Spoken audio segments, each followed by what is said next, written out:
Hello again everyone. This is week 2 and today I'm going to demonstrate a rhododendron. I was particularly inspired by this particular one because it has such a lovely variety of colours in it. That makes it really very suitable for the loose and free technique. It's not a particularly easy plant to paint. But the intention is to allow a lot of the detail to go and create lovely freedom and mingling of colours in the shapes. So we'll see how it turns out. No drawing at all, I'm just going to paint away and see what happens. So let's make a start. These are the colours that I've chosen, quite a limited palette, but hopefully together they will look really good.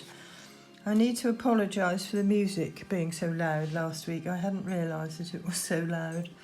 I'll keep an eye on that this week. I do have a lot of trouble with the music, as you've probably gathered. Right, so I've got a lovely yellow base and I'm going to use lots of paint, juicy paint, and lots of nice water, clean water, to create my shape without working wet on wet. I'm just going to pop the yellow down to create the shape of the petals, leaving white paper where I feel it's necessary, and I'll pop the pink on the top.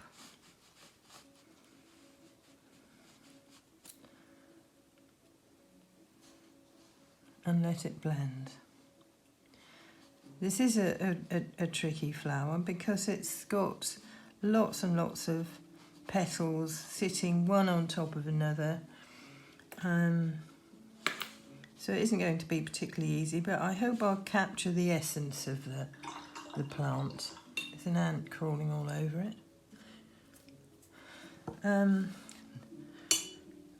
So I always start with the focal point, because that's going to be the star of the show,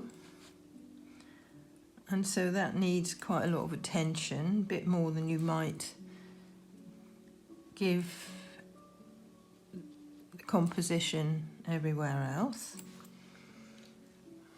Now I'm just using the tip of my brush now to actually allow some of this lovely pink to create lovely edges to the petals where I can see the lovely pink colours. Each flower seems to be slightly different to the next. Some are paler, some have got more yellow, some have got more pink. In fact, the ones that I'm looking at have got more yellow in than the one that you're looking at here. But that's not an issue. So dropping a bit more water in if you feel it's necessary anywhere.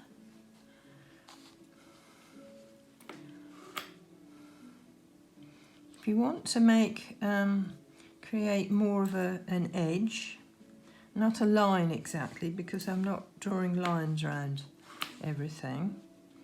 If you want more of an edge to show, just go over onto the dry paper with your colour that you're putting on the top of the first coat, and you'll get that lovely hard edge that the watercolour has made for you, not anything that you've drawn or painted yourself, but a lovely sort of natural watercolour line. Now there's some depth in the centre here, so I'm just dropping a little bit of purple in there while it's still damp and letting it float. But I don't want to really do very much more to that flower at the moment. I'll come back and put some stamens in and any other detail that I think it might need in a while. But there's another one sitting right underneath it. In fact, the ones I've got are more like that, with that one on top of the next one that I'm now going to put in, and it's doing a similar thing up here. So we go for the yellow again. the colours are going to dry up a lot lighter than when I apply them, so I'm trying to make my colours strong enough to begin with, probably stronger than I'm seeing in the plant.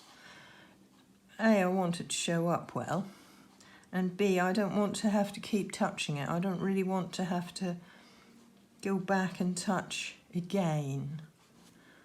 So if I make my pigment strong enough in the first instance, I won't have to go back in again. That's when it's going to start looking like something completely different, not a loose painting at all, but overworked and something different to what you originally set out to achieve, I think.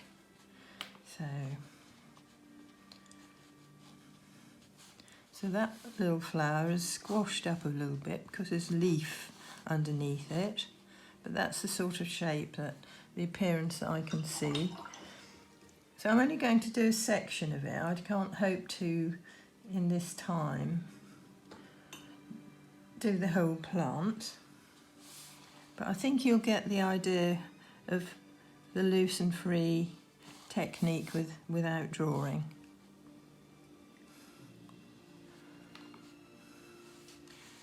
One of my favourite techniques, to be honest. I just love the end result, and the actual process is really fun. Just allowing it all to take care of itself in many ways, and seeing what happens, so allowing it to be unpredictable and creating lovely shapes for you. Controlling it to an extent, as I did last week, as I told you last week, it won't go past the wetted area, so I have got a certain amount of control going on, as much as I want anyway. But it is nice to let some of it just happen.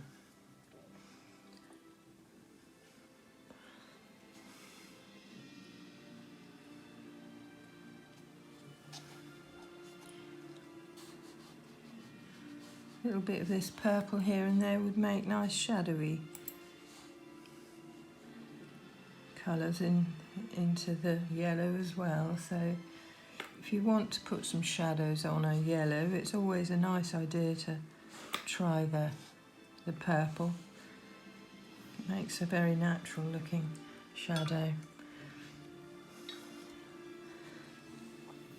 Now I've got another one sitting on its side, looking out of the page up here, so I'm going to go again here now, trying just to get a little one sitting on its edge.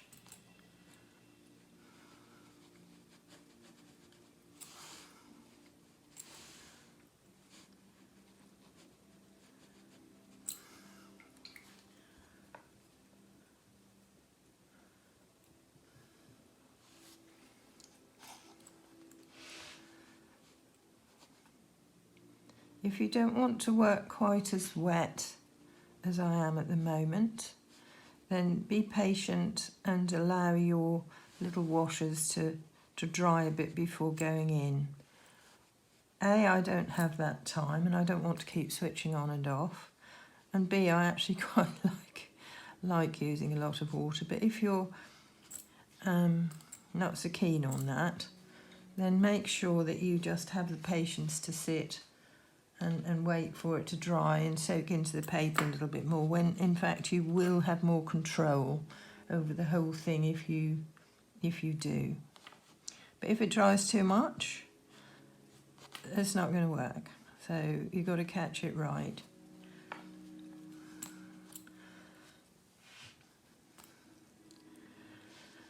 So we also have some buds going on.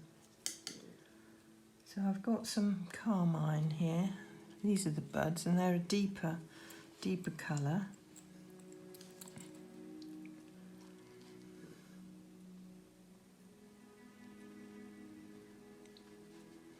Could use a smaller brush for this, but I think I'm okay with this one.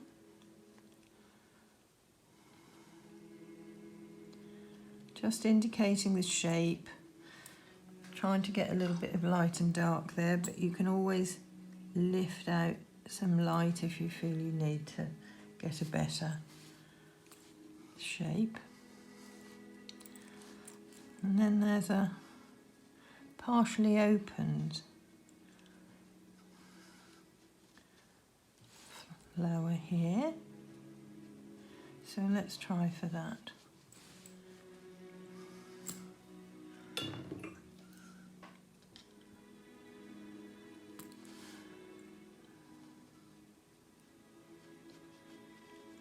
Doing it the other way this time and letting the yellow go into the pink.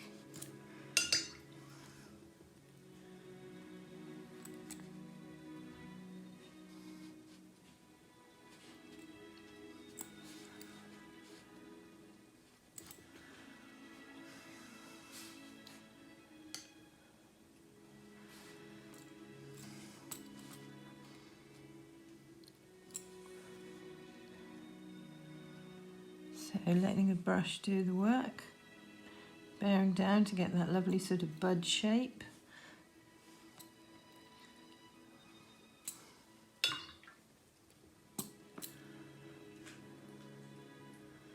A little bit of yellow on the top will just create a peachy appearance.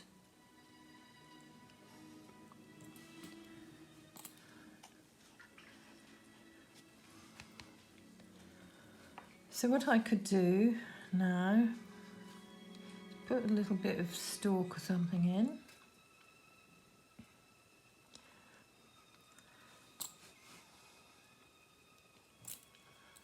Keep them light, I think.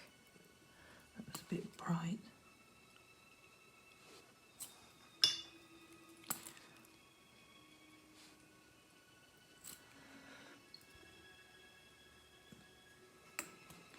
And they're sort of encased by a little peachy coloured cluster of petals underneath.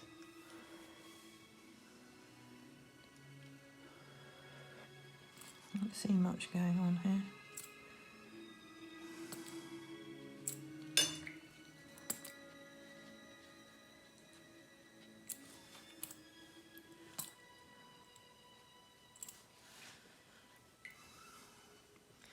Right, now I'm going to pop some greenery around, not necessarily leaf shapes particularly, but just sort of creating a little bit of background, but sort of indicating that there are nice green leaves.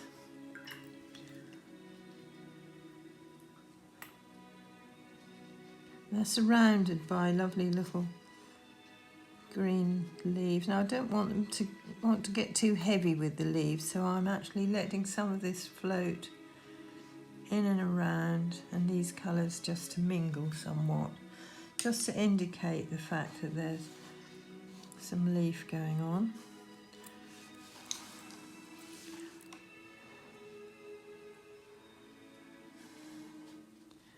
And it should make nice background colours as well.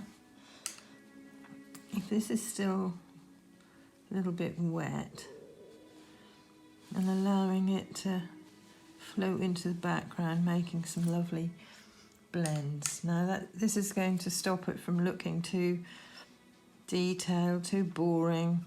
It's going to add some interest. So be brave and allow things like this to happen.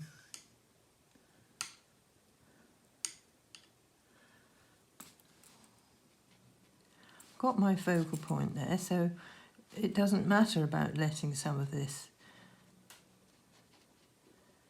outside area go a bit into the background.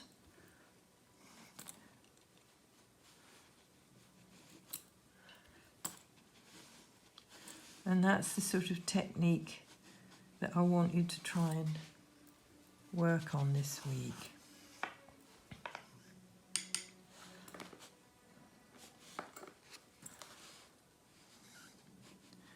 And I'll only let it go where I want to. I don't want to go around it all like a round sort of ball shape. I just want to create some nice background while that's still damp. I can bring those stalks up again if I want to, or just let it go. But what I want to do is just to indicate another little flower, I think here somewhere, to create less of a rounded appearance. So I'm going to try and paint a really loose flower at the edge.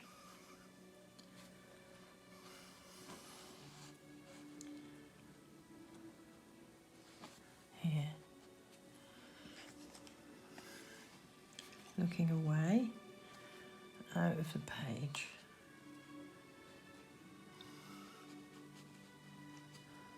Nice and pale, nothing, don't want it to shout too loudly. Just indicating the shapes of the petals. Going back to the permanent rose, keeping it light.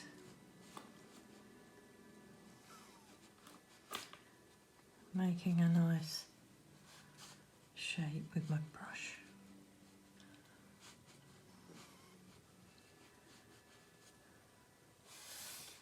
Putting a little bit more pink in there.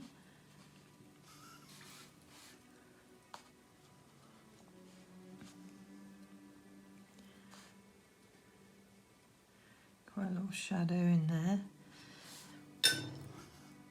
Now I'm going to bring that green back in. And it's the normal green that I use, the summer green, with the aureolin and the Windsor blue.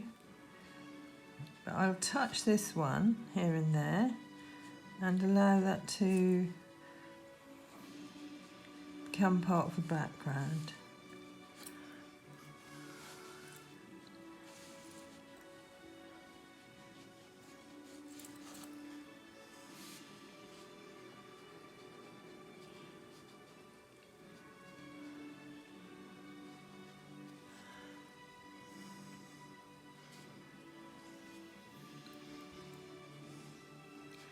So I'm letting it grow.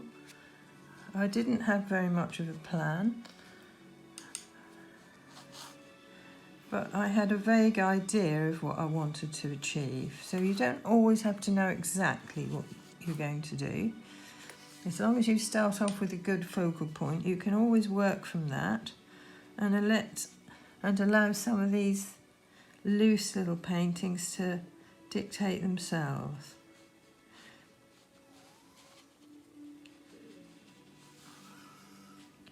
Keeping that outside edge nice and damp so that I don't get a hard edge which will take the eye away from the focal area, where I'm actually putting a little bit more dark into the background to make it all stronger around this area. So a few things to think about, a few little rules maybe to remember. Or things that we know work well, not rules really, but things that we know through experience will work well.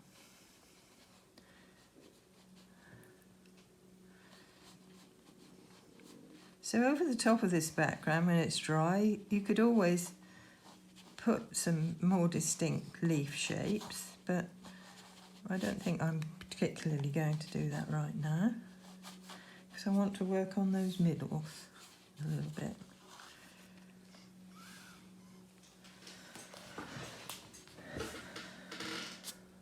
All sorts of bugs crawling around here.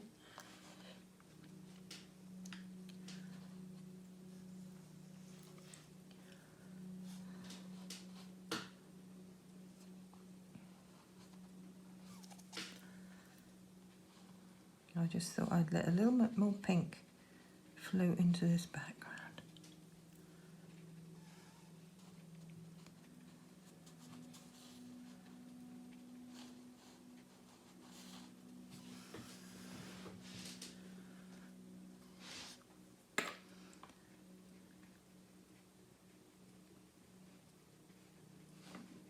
It just makes it so much more interesting when you allow these colours to blend and mingle and create lovely colours for you.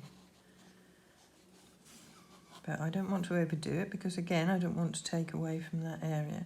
I'm going to let this dry because I want to work on the centres a little bit. It's not completely dry, but it's dry enough. And so now I want to put a little bit of detail in the way of the stamens in the centres.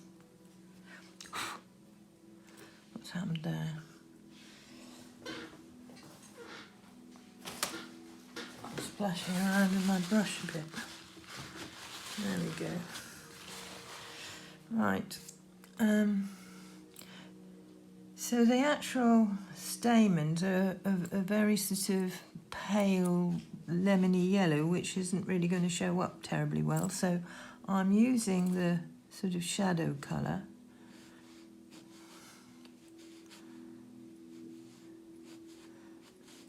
And telling myself that that's the shadow underneath the stamens, because nothing else is going to show up. And you can't use masking fluid really if you're using this loose and free technique, because basically you wouldn't know where it's going to sit. So I'm going to put a little bit more shadowy depth into the centre here, and then with the tip of my sword brush, there are lots of stamens actually, I haven't counted them, 3, 6, about 8 maybe, and then I'm just going to pull some of this up. That way I'm getting nice light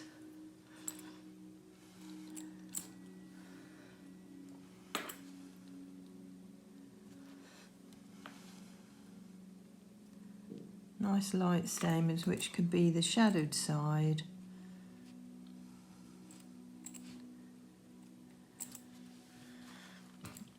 and that all makes quite a bit of difference, doesn't it, putting that in. That will dry up lighter. If you feel they're too strong, just touch with water, a little bit of water on some of them,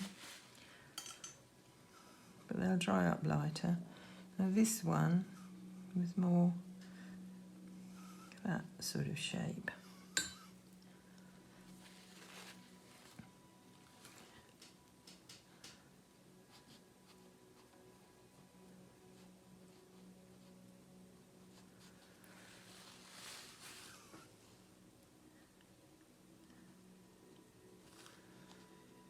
So nice and loose.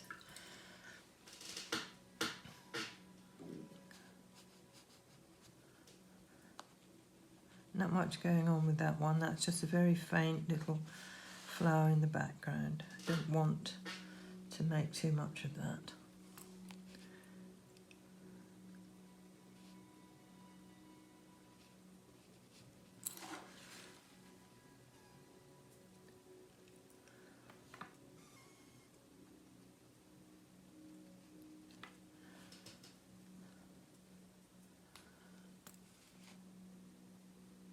Just bringing little touches of shapes back here and there, but not really anything too much, because actually I quite like it the way it is. But if you wanted to, you could, in a situation like this, you could start sort of maybe indicating a little bit of a leaf, you know, part of a leaf or something, over the top of something that looks, to begin with, a bit like a leaf. Just indicating some sort of leaf shapes into the background, which actually do look quite nice and gives you a little bit more interest. But again, anything like this shouldn't be overdone.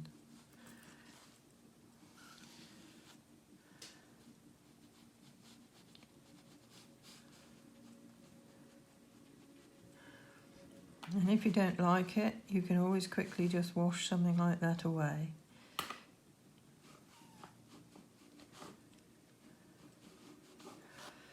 because it's given a bit more strength in the area that is the focal point, just coming from there.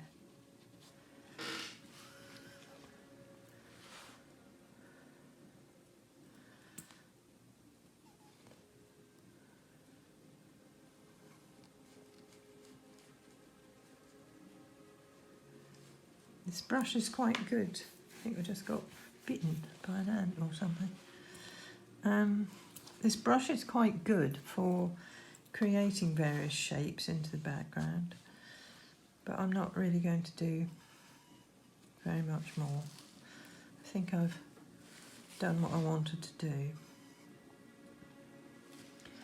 So that's really all you need to think about this week. Find yourself a flower that has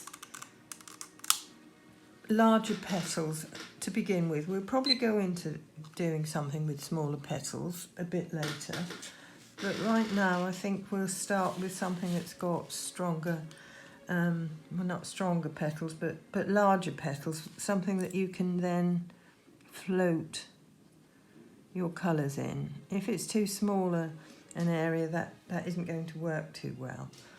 So choose something like this, or a rose, or an open tulip, anemones, anything that hasn't got too many petals and can be painted loosely, and you'll achieve a better end result that way. Try out I did do actually I did a little 10-minute sketch, and it's always a good idea to do a tryout first, and this was my 10-minute sketch. So do a 10-minute sketch, make yourself stop after 10 minutes. If you know you've only got 10 minutes, you'll probably do a good job. So test your colours, test out the technique, get yourself nice and loosened up before you go into your main subject. This is one I did earlier, but had more time and partly loose and but still got that focal point. And I did more with the background. But don't worry too much about the background to begin with. I'll be working on backgrounds a little bit more with you later in the month. So if you want to allow some of it to bleed into the background, that's fine, but don't worry too much about backgrounds if you don't, want to get too into that at the moment. So enjoy being loose and free this week. I look forward to seeing what you do, this being my favourite subject.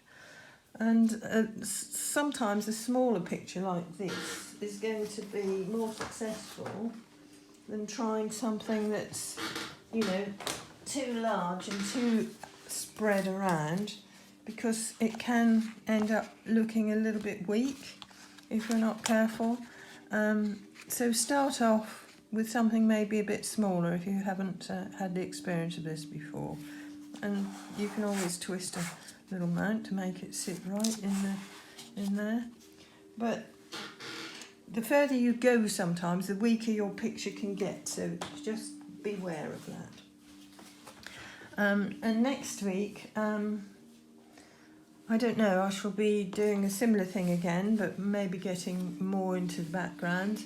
And I'd really like to paint a rose. I've got some white roses out. I don't know if I'll have anything else, but roses are my favourite for this particular subject. So if I can get hold of a rose, it'll probably be a rose that I'll paint this week.